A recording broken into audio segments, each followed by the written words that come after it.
Speaker, sir, for the opportunity to give my comments, especially on this statement that has been sought by Senator Professor Ojienda on the existence of gangs in most of our towns. Mr. Speaker, sir, the one thing that we cannot allow and the one thing that we must condemn is the creeping back of lawlessness in our nation, Mr. Speaker.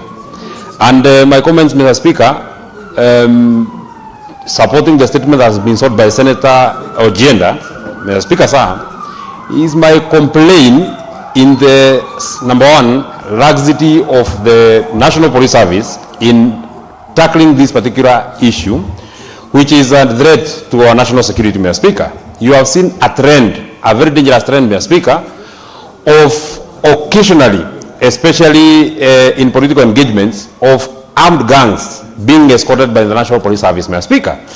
And Mr. Speaker, this may look fashionable, especially when you have some opponents that you are running against, but if we allow the gangs to exist today, tomorrow there will be, when the opponent will not be there, you will be the opponent that will be engaging, Mr. Speaker. We have seen cases, case on point, Mr. Speaker, you saw in the very, very infamous Wetima Church attack, Mr. Speaker, you saw criminal gangs being escorted by police in uniform, by police vehicles, Mr. Speaker.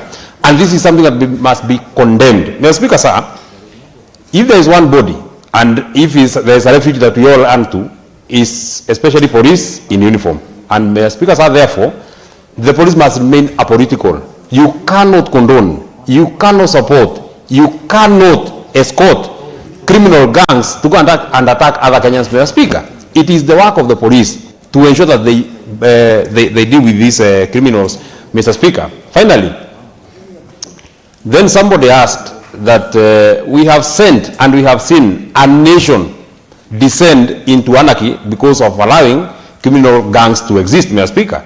We have sent our policemen to Haiti to go and help that nation deal with criminal gangs that have disturbed and brought instability to Haiti, Mr. Speaker.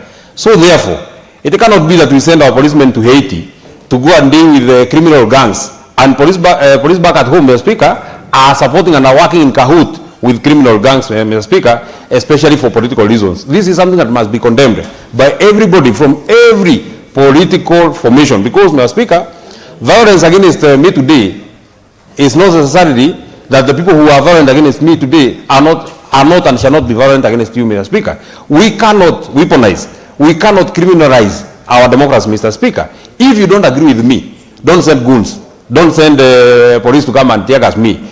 Go and organize your meeting and come and say so and so was in this place, and what they said I don't agree with it, Mr. Speaker, and so therefore this is what I think is the correct position, Mr. Speaker. But this issue of policemen, goons being used, just this Sunday, Mr. Speaker, on our way from Jambidi to a place called Naivasha, the police were wailing us with goons, Mr. Speaker, in some place called Githafai, trying to stop us from going to attend a political rally in Nakuru. The people of Nakuru are very welcoming. They were waiting for us. A whole huge crowd was waiting for us, Mr. Speaker. But the policemen with goons are wailing us on the road, Mr. Speaker. We expect that the police are the ones who should be able to protect and secure us, Mr. Speaker. We can't therefore, Mr. Speaker, on one finger point to criminal gangs that are raining havoc in our towns, Mr. Speaker, but close our eyes when they are being used for political reasons, Mr. Speaker. So I want to support this statement. The National Police Service must remain apolitical. They must ensure that they address this emerging trend, Mr. Speaker, because if we allow it to gain root, Mr. Speaker, then we shall not have a nation. Thank you. Senator Wambua. Thank you, Mr. Speaker. Mr. Speaker, I also want to add my voice to the statement on the emergence of criminal gangs. Mr. Speaker, truth be told, this is not an isolated case in Kisumu County or in Nairobi or Mombasa. It has become a nationwide catastrophe. Mr. Speaker, we have criminals who have developed very, very high levels of confidence and levels of impunity never witnessed in this country. I want the Speaker to draw the attention of this House to a meeting that we had this morning with the Inspector General of Police, where we were discussing matters to do with collaboration between the Senate and his office, especially in respect to enforcing the appearance of governors before Senate committees. At that meeting, Mr. Speaker, I drew the attention of the IG to a very sad state of affairs in Kitui County, where, Mr. Speaker,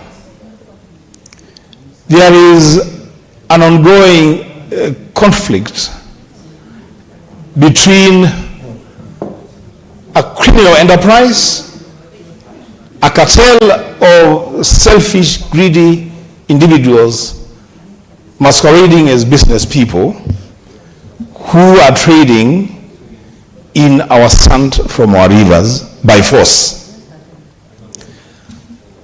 Between them and the community that is saying that this sand is our resource and it must be exploited for the benefit of the entire community now and into the future.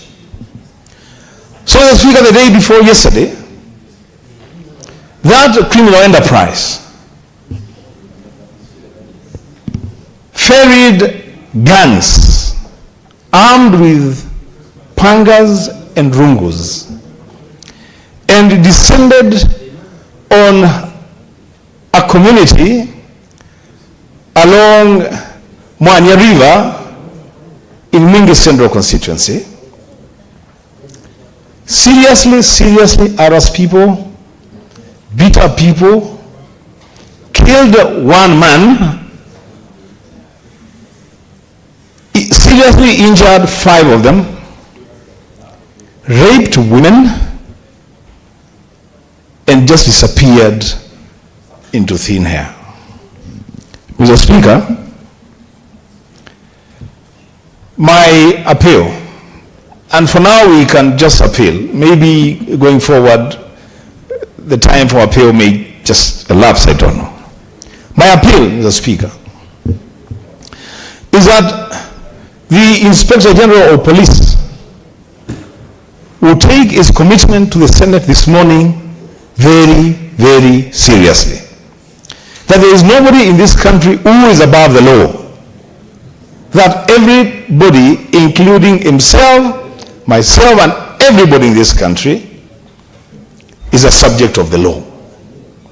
That, Mr. Speaker, action shall not just be of that attack.